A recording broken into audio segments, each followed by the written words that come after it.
नमस्कार, स्वागत है आपका फायदेमंद फंड्स में। मैं हूं नीरज और आज हम बातचीत करेंगे एक नए फंड के बारे में। उसका नाम है Baroda BNP Paribas large cap fund और जिसे मैनेज कर रहे हैं जितेंद्र श्रीराम जी। काफ़ी लंबे अनुभव से इसको देख रहे हैं। तो लार्ज कैप पे इसलिए हमारा मन कर रहा था आज बात करने का और आपकी मुलाकात कराने का जितेंद्र जी से, क्योंकि बाज़ार जो है ना इस समय दो तरह के व्यूज़ चल रहे हैं। कुछ लोग कह रहे हैं कि काफ़ी महंगा है, कुछ लोग कह रहे हैं कि नहीं, अभी आप वैल्यूएशन के हिसाब से देखेंगे, अर्निंग्स के हिसाब से देखेंगे तो 2018 के आसपास ही है। मिड कैप में बहुत ज़्यादा तेज़ी है, लार्ज कैप अभी भी सस्ते हैं। तो हमने सोचा कि लार्ज कैप फंड के बारे में बात किया जाए, तो जितेंद्र जी से बेहतर और कौन सकता है हमें समझा सकता है। तो जितेंद्र जी, बहुत बहुत स्वागत है आपका इस शो में। तो इस शो का मकसद होता है कि अपने फंड मैनेजर से बातचीत की जाए, उसके विचार समझे जाए और साथ ही थोड़ा मार्केट का पर्सपेक्टिव उसके नज़र से क्या है वो समझा जाए। तो पहले तो हमें ये बताइए, आजकल क्या चल रहा है बाजार में, कुछ समझ आ रहा है? बहुत बहुत धन्यवाद नीरज जी। एंड सबसे पहले तो आपके व्यूअर्स को भी बहुत बहुत धन्यवाद मेरे को यहाँ पे आने का मौका देने के लिए। जो आपने कहा बाजार में क्या चल रहा है, देखिए मेन चीज जो है ना इसमें दो तीन जो ब्रॉडर ट्रेंड मैं बोलूं जिस हिसाब से उसमें है। एक तो ये है कि एक तो हमारी एक बड़ी इवेंट पीछे गई है, वो जो इलेक्शन की थी। अभी एक तरह से 3.0 एनडीए का जो भी आएगा उसका जो पॉलिसी मेकिंग का एक आपको दर्पण मिलेगा जब बजट पेश होगा। तो उसका एक एंटिसिपेशन है कि फोकस एरिया क्या रहेंगे नए सरकार के, नए डायनेमिक्स क्या रहेंगे, वो सब पे लोग थोड़ा ध्यान देंगे। दूसरा रहेगा बजट में हमेशा एक चीज जो इंटरेस्टिंग रहती है वो रहती है वो टैक्स चेंजेस वगैरह की, उस पर थोड़ा बहुत ध्यान रहेगा। और तीसरा मैं थोड़ा सा हटके बोलूंगा कि ग्लोबल में भी एक बहुत इंपॉर्टेंट इवेंट आने वाला है, वो जो कि है यूएस प्रेसिडेंशियल इलेक्शन, जो कि अक्टूबर नवंबर में आ जाएगा। तो उसके ऊपर भी लोग थोड़ा बहुत चर्चा करेंगे। तो ये मेन जो है इवेंट्स है। और बाकी उसके अलावा अगर हम देखें तो अभी अर्निंग सीजन चालू ही हुआ है। आपने दो तीन टेक कंपनीज के रिजल्ट्स देखे हैं पिछले गए हफ्ते में। और अभी जो रिजल्ट सीजन आएगा ये एक तरह का रिपोर्ट कार्ड होता है कंपनीज का। तो हर आदमी ये देखेगा कि मतलब अर्निंग्स ऑन ट्रैक है कि नहीं। तो उस हिसाब से मार्केट अपना शॉर्ट टर्म जो भी व्यू बनाएगा और जिस रुख पे जाएगा वो इसके इन इन इवेंट्स के बेसिस पे ही होगा, क्योंकि आपका बजट भी अगले 7-10 दिन में आ जाना चाहिए। ओके। ये बजट वन ऑफ इवेंट मान के चलें या इससे कुछ बड़ी चीजें निकल के आने की संभावना है? देखिए एक तरह से ना बजट का रेलेवेंस थोड़ा कम तो हुआ है। जैसे नीरज जी आप जानते ही, जैसे जब से जीएसटी आया है जो इनडायरेक्ट टैक्स के प्रपोजल्स हैं वो तो अभी जीएसटी काउंसिल में चले गए, तो वो अभी बजट के दायरे में आते नहीं है। लेकिन ये एक इम्पोर्टेंट पॉलिसी डॉक्यूमेंट है जो 3.0 एनडीए का है कि वो किस एरियाज में ज्यादा अपना फोकस जमाएंगे। जैसे कि आपने पहले देखा 1.0 में ज्यादातर रोड्स और इन सब में बहुत ज्यादा फोकस था। अभी 2.0 में आपने देखा रेलवेज और डिफेंस वगैरह में काफी ज्यादा फोकस रहा। अभी ये देखने की बारी है कि 3.0 में फोकस कुछ हटता है या it is going to be more of 2.0। तो बिकॉज ये एक तरह से पहला एक विजन स्टेटमेंट या पॉलिसी स्टेटमेंट है नए गवर्नमेंट की, उस हिसाब से ये काफी मायने रखेगी कि हम लोग फोकस एरिया क्या क्या आने वाले हैं उस पे ज्यादा ध्यान दें। रेट्स वगैरह में यू आर राइट, इसमें बहुत ज्यादा मतलब ये क्या है, ऊपर नीचे छोटे मोटे चीजें हो सकती हैं changes, but more policies focus in सब में ज्यादा ध्यान देना पड़ेगा बजट में। या बिल्कुल सही कह रहे हैं। आम आदमी की दिलचस्पी कम हो गई सर, इनकम टैक्स वो टच नहीं करते हैं इनडायरेक्ट टैक्स बाहर हो गए तो बजट सुनने का चार्म भी थोड़ा कम हो गया है लेकिन ये आपकी सही है कि फोकस शिफ्ट होता है क्या, चूंकि इस बार का जो मैंडेट है वो क्या ज़्यादा पॉपुलिज्म की तरफ शिफ्ट कराएगा क्या, इस पर लोगों की नज़र आएगी। इस लिहाज से बजट इंपॉर्टेंट और नेक्स्ट 5 ईयर्स का एक आइडिया भी मोटा मोटा मिले। एक जिक्र आपने किया यूएस मार्केट का या ग्लोबल मार्केट का, सर वहाँ तो एक एक स्टेटमेंट में देखिए आज चिप स्टॉक्स की क्या हालत हो गई। मतलब व्हाइट हाउस बोल दिया, फिर ट्रम्प साहब ने कुछ बोल दिया जो अभी पता नहीं इलेक्शन में क्या होगा। तो क्या एक बड़ा रिस्क इस तरह का है इलेक्शन वाला बड़ा दूसरा क्वेश्चन भी इसमें जोड़ देता हूँ मैं। चीन में एक बहुत इंपॉर्टेंट इवेंट हो रहा है जिसके आउटकम के बाद शायद ग्लोबल मार्केट में इम्पैक्ट पड़े। अगर जो सोच रहे हैं लोग, एनालिस्ट लोग, कि एक बहुत बड़ा ट्रिलियंस ऑफ डॉलर का पैकेज लाने की तैयारी है। अगर ऐसा हुआ तो मेरा सवाल एक तो यूएस वाले इलेक्शन इवेंट को किस तरह से हम लोग देखें, एक एक स्टेटमेंट से ऐसा उतार चढ़ाव हो रहा है। दूसरा, अगर चाइना में कुछ बड़ा होता है, बहुत पंप करते हैं पैसा, तो क्या करेंसी का कोई एक रिस्क खड़ा होता है क्या? श्योर। तो इसमें यूएस पे पहले बात करेंगे। तो यूएस पे जैसे आपने बोला, एक तो ये है कि डेमोक्रेट्स की जो पॉलिसी शिफ्ट्स रहती है या स्टांस रहती है वो थोड़ी सी अलग रहती है रिपब्लिकन से। और अगर वो परिवर्तन आता है यूएस के बाजार में, तो एक तरह से हम लोग को भी उस ढांचे में ढालना वो लेना पड़ेगा कि प्रायोरिटी यूएस का शिफ्ट हो रहा है क्या। अभी तक आपने जो देखा है पिछले 4-5 सालों में, नैस्डैक हैज बेसिकली पूरा जो लीडरशिप हुई है वो नैस्डैक लेड रही है यूएस में। अभी ये देखने की बारी है कि कुछ बड़ा मैन्युफैक्चरिंग की तरफ फोकस जाता है क्या यूएस का, बिकॉज ऑलरेडी आपने पहले भी देखा हुआ है ट्रम्प साहब का कि उन्होंने काफी कुछ ड्यूटीज लगाए थे ऑन चाइना और इंपोर्ट्स फ्रॉम, और उन्होंने अभी भी हाल ही में बात भी किया ऑन यूरोपियन टैरिफ्स वगैरह। तो उधर भी ये देखना पड़ेगा कि फोकस शिफ्ट होता है क्या, because that can have a follow through effect, जो बोलते हैं कि आगे चल के क्या होने वाला है और कौन से सेक्टर ज्यादा बेटर करेंगे। दूसरा, उन्होंने ये भी बात की है कि वो ज्यादा यूएस का क्रूड प्रोडक्शन पे ज्यादा ध्यान देंगे और उसको ज्यादा बढ़ाएंगे, तो उसका इम्पैक्ट ग्लोबली क्या होता है। बिकॉज आज की तारीख में US is one of the biggest producers of food, हालांकि उसका नेट एक्सपोर्ट बहुत कम रहता है। तो इसलिए मार्केट में आप देखते हैं तो सऊदी अरेबिया का प्रभाव ज्यादा रहता है मार्केट और भाव पे, पर अगर यूएस का खुद का आउटपुट बढ़ेगा तो उसका एक इम्पैक्ट जरूर क्रूड मार्केट पे आएगा। और क्योंकि क्रूड इंडिया का सबसे बड़ा इंपोर्ट आइटम है, उसका फर्क पड़ेगा ही पड़ेगा। अभी थोड़ा सा हटके अगर हम चाइना पे बात करें, चाइना में डेफिनेटली जो इकोनॉमिक डेटा आ रहा है वो थोड़ा ये दिखा रहा है कि स्लो डाउन थोड़ा हायर है than what market was budgeting. To that extent Chinese policy makers भी ये ज्यादा ध्यान दे रहे हैं कि किस तरह से मार्केट की रिवाइवल की बात की जाए, अगर क्वांटिटेटिव ईजिंग किया जाए या फिर कुछ बजटरी इंफ्रास्ट्रक्चर स्पेंडिंग पे ध्यान दिया जाए। और इसका सबसे बड़ा इम्पैक्ट आ सकता है क्योंकि चाइना एक तरह से देखें तो in various commodities between 1/3 to half of the global demand काफी जगह अकाउंट करता है। It has been the factory to the world for a long time, और उसके वजह से आपका अगर चाइना में लोकल इन्वेस्टमेंट्स में कुछ ज्यादा दबाव या ज्यादा प्रभाव पड़ता है तो ये हो सकता है कि कमोडिटी प्राइसेस में थोड़ा बहुत स्पाइक आ जाए। तो उस हिसाब से हमको चाइना पे भी ध्यान देना पड़ेगा।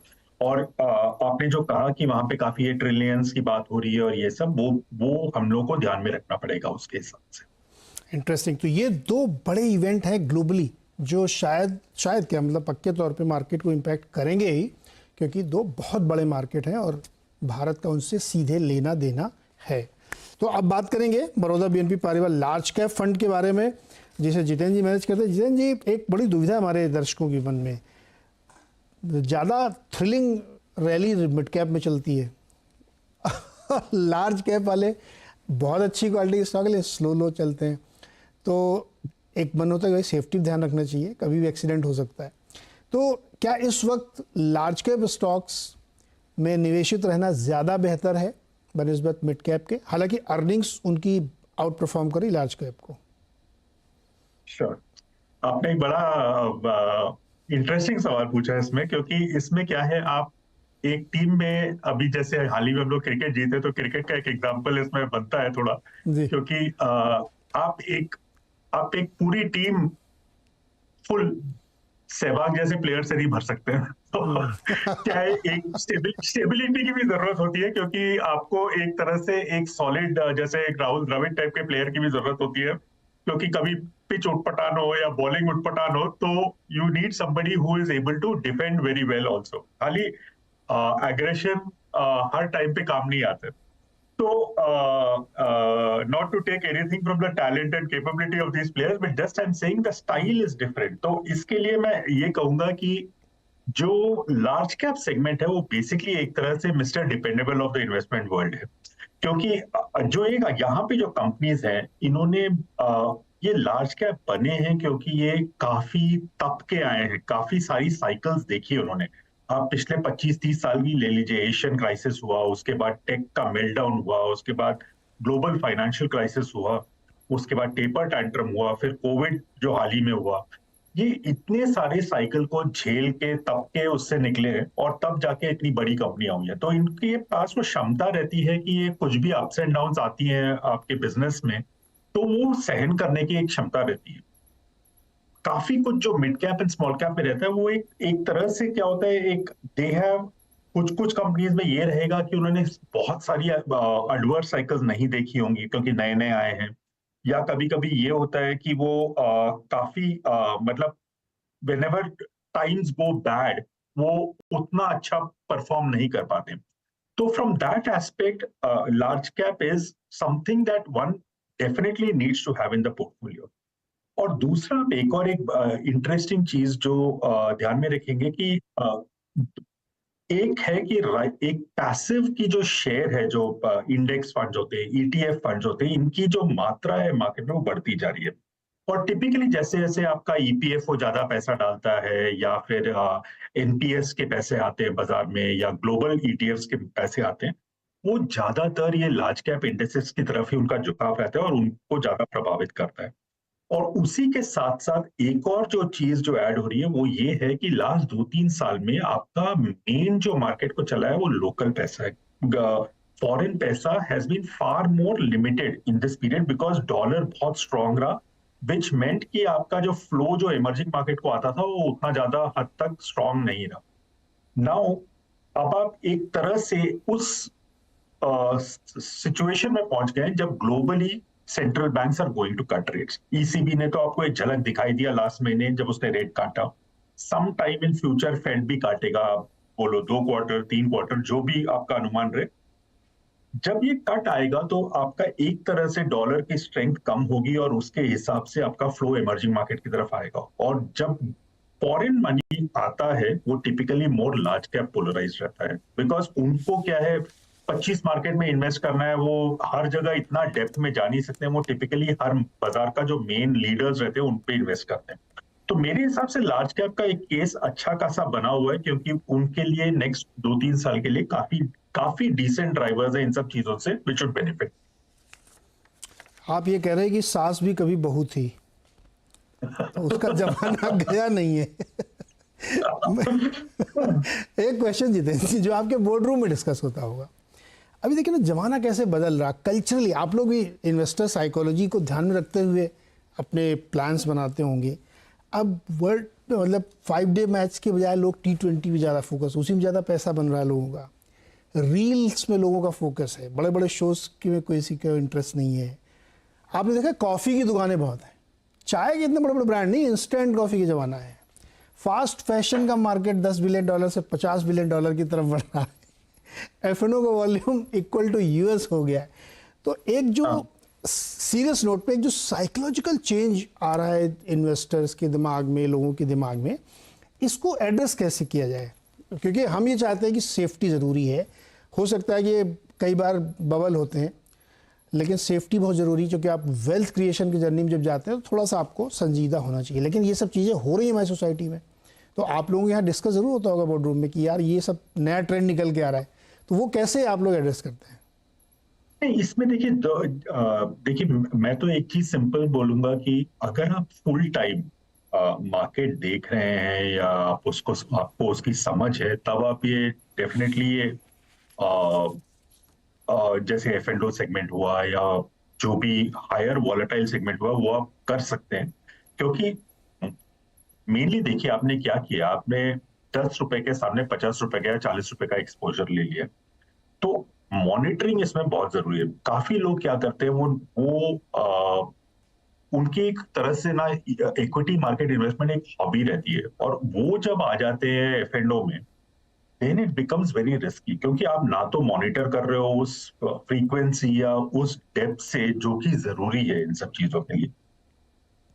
आप अगर उतना रेगुलरली मॉनिटर नहीं करते हो तो लेवरेज लेने में जो रिस्क आते हैं वो बढ़ जाते हैं। तो मेरे हिसाब से तो ये एक चीज क्लियर है कि अगर आप एक्टिवली देखते हैं मार्केट, आप एक्टिवली मॉनिटर करते हैं और आप बिना टिप्स पे एक्ट किए आप ज्यादा अपना खुद का काम कर रहे हैं, फंडामेंटल रिसर्च कर रहे हैं, तो may be you can do it. But problem ये है कि काफी लोगों के साथ वो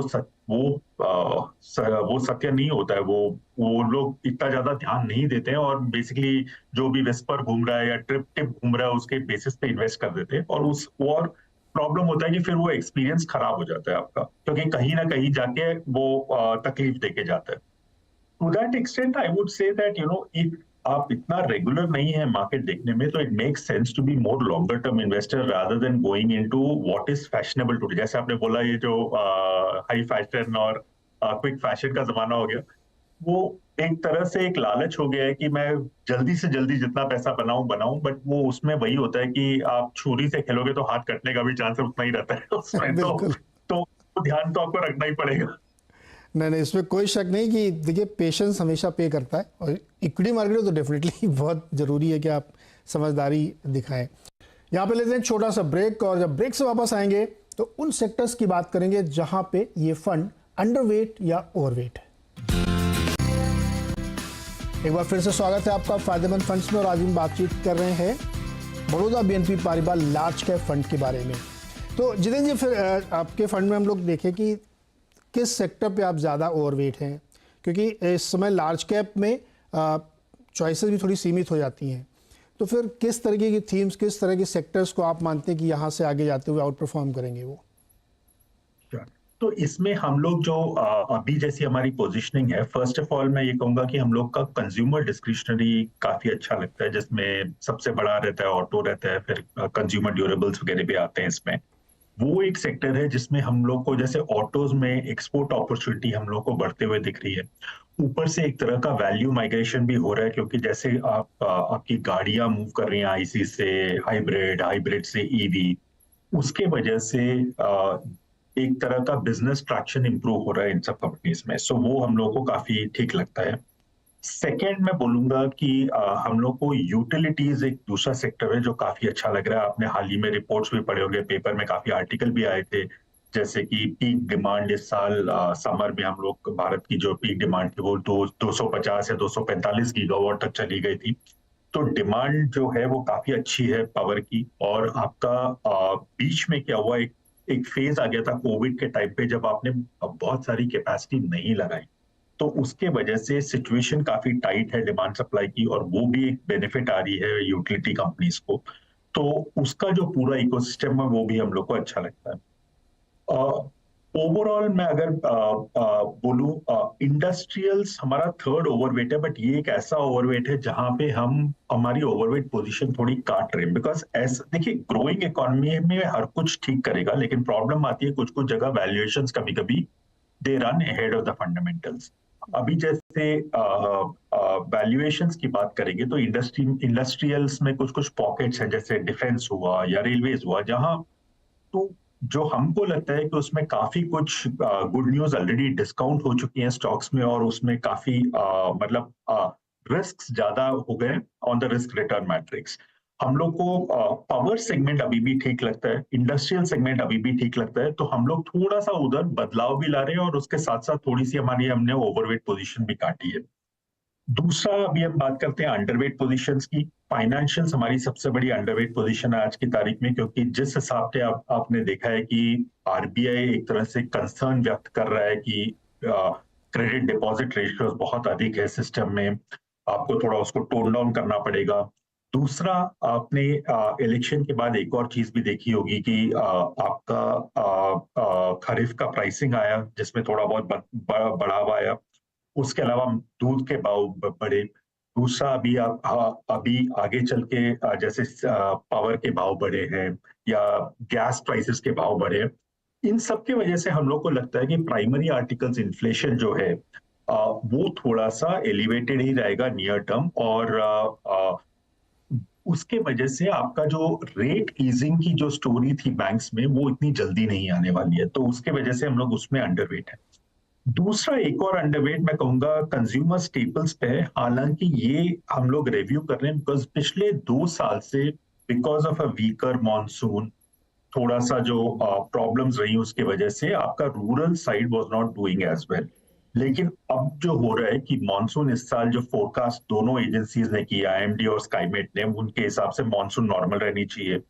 उसके अलावा हम लोगों ने ये सब जो प्राइस इंक्रीजेस देखे, they are pro farmer, so to some extent wealth moves to farmers from से urban users and all that. और वो जब फायदा आएगा तो वो आपको किस तरह से खेलना है उसके लिए कई तरीके हैं। हो सकता है आप ट्रैक्टर से खेलें, हो सकता है आप टू व्हीलर से खेलें, हो सकता है आप क्रॉप प्रोटेक्शन, क्रॉप केमिकल से खेलें, या एफएमसीजी से खेलें। But something we are very actively seeing कि अगर इधर कुछ पॉलिसी चेंजेस पॉजिटिव दिशा में होती है तो हम लोग को इसमें क्या लेना चाहिए। जी सर, बहुत इंटरेस्टिंग मुझे लगा कि बहुत कम फंड मैनेजर है जो एक्सेप्ट कर रहे हैं कि हम फाइनेंशियल्स पे अंडरवेट हो रहे हैं थोड़ा, क्योंकि वेटेज है तो सबको लगता है कि वो वेटेज ही रहना चाहिए। लेकिन एक बहुत इसमें थोड़ी सी मुझे आपसे और बात करनी है। अभी जो अपना हम लोग देख रहे हैं ना, कंज्यूमर डिमांड वाले लोन्स बहुत बढ़ रहे हैं, जिसपे आरबीआई ने वेटेज भी बढ़ा दिया और आगे जाते हुए इसका असर भी दिखेगा। बहुत सारी कंपनीज देखें हम लोग इक्विटी रेस कर रही हैं, तो उनको डेट की शायद ज़रूरत भी नहीं है, तो इसलिए जो एक्चुअली जो जिसके लिए डेट होना चाहिए वो होता दिख नहीं रहा है, और इसीलिए बहुत ज़्यादा एनकरेजिंग सिनेरियो नहीं कह सकते बैंकिंग और फाइनेंशियल सेक्टर्स में। क्या ये भी एक बड़ी वजह है जिससे थोड़ा सा इससे दूरी फिलहाल रखना चाहिए? देखिए, फाइनेंशियल्स है बहुत बड़ा सेक्टर, और मेरे हिसाब से जब भी फॉरेन पैसा वापस इंडिया की तरफ आएगा तो एक सब्सटेंशियल पोर्शन उसका फाइनेंशियल्स में जाएगा। तो आई विल नॉट से कि आप फाइनेंशियल में जीरो हो जाए या वो, बट अंडरवेट आज की तारीख में बनता है, बिकॉज मार्केट अगर एक्सपेक्ट कर रहा है कि इधर क्रेडिट ग्रोथ 18 से 20% रहेगा या जो भी रहेगा, मेरे हिसाब से the way RBI is express concern कि क्रेडिट डिपॉजिट रेशियो थोड़े एलिवेटेड है, थोड़ा आपको डिपॉजिट्स बढ़ा के क्रेडिट कम करना चाहिए। मेरे हिसाब से क्रेडिट ग्रोथ में थोड़ी डिसअपॉइंटमेंट आ सकती है कि वो शायद मिड टीन्स के आसपास आ जाए। देखिए, एक चीज जो अच्छी हुई है वो ये है कि एसेट क्वालिटी लार्जली स्टेबल है, सो एसेट क्वालिटी से हम लोग को तकलीफ नहीं आ रही है, बट ग्रोथ में थोड़ी सी हिकअप्स आ सकती हैं आगे। तो मेरे हिसाब से थोड़ा केयरफुल रहना है उधर, क्योंकि ऐसा है कि वो सेक्टर में शायद ग्रोथ इतना ना मिले जो मार्केट में मिल जाए।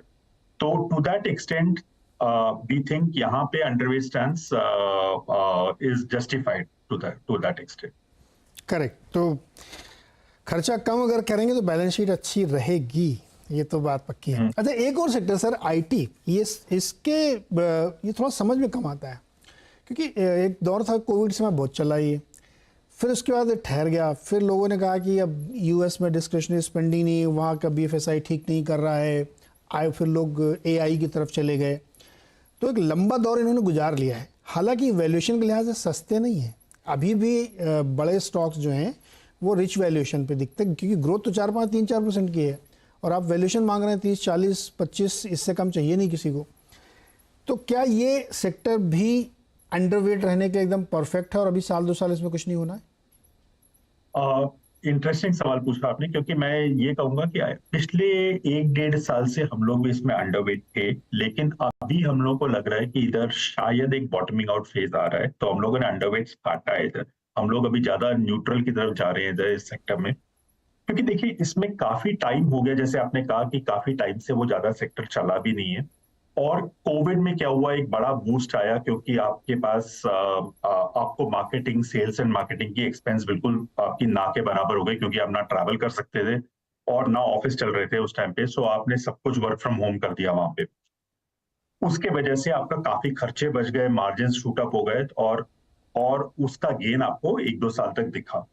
जैसे जैसे आपका नॉर्मल सी आने लगी पोस्ट कोविड, तो ये मार्जिन वापस एक तरह से reverting back to trend line level का जो फेज था वो आया आपका, और वो जो मार्जिन घटा वो मार्केट को थोड़ा उतना इम्प्रेसिव नहीं लगा।